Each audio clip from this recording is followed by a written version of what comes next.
Hey, everybody, it's Chris again, and welcome back to your Bridge Towards Wealth.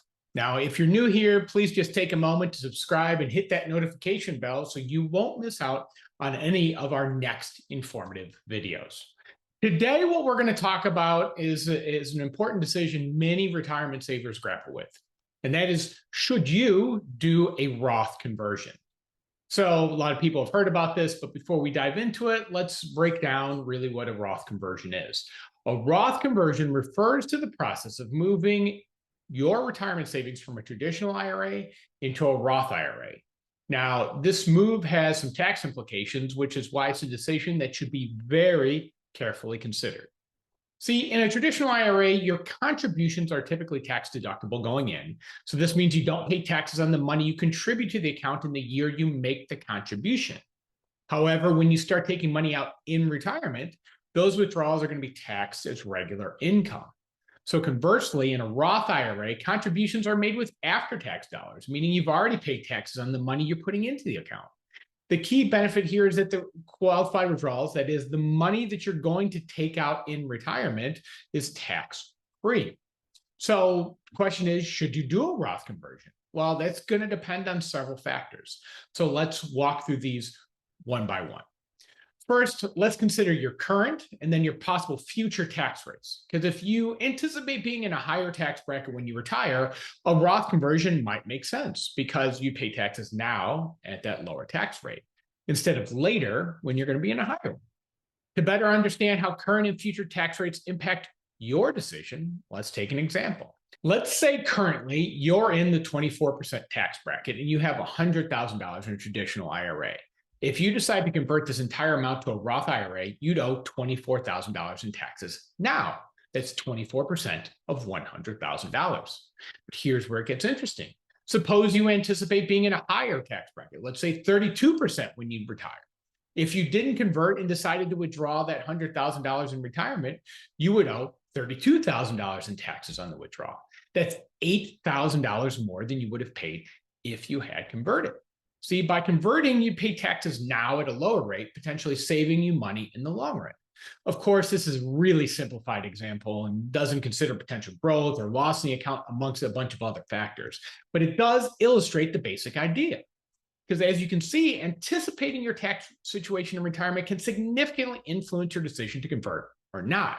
However, nobody can predict future tax rates with 100% certainty, which is why it's also important to consider other factors. Factors like tax diversification. Now, a Roth conversion can provide tax diversification by having both a traditional IRA and a Roth IRA.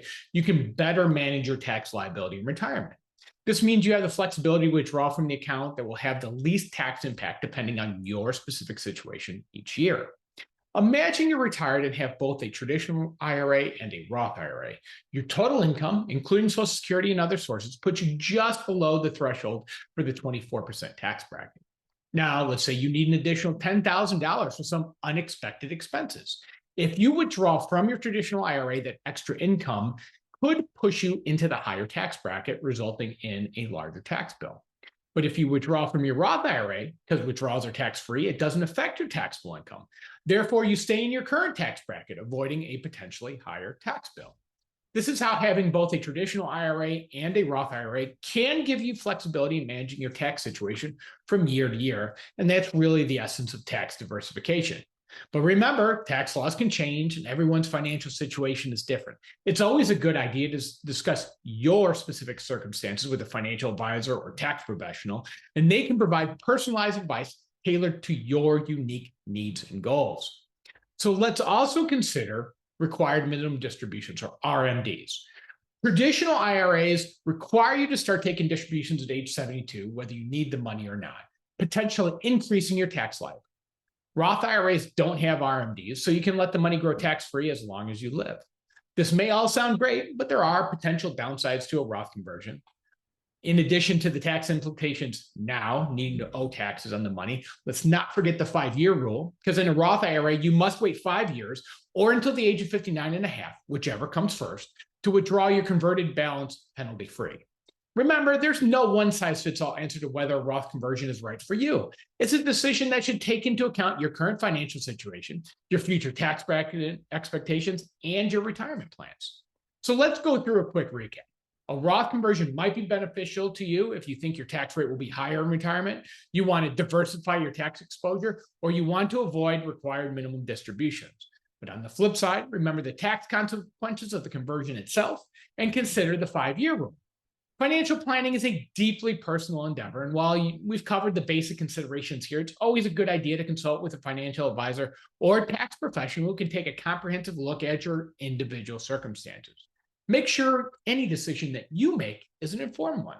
And that wraps up our discussion on Roth conversions. If you found this video helpful, don't forget to like, share, and subscribe to our channel. As always, thanks for watching and keep building.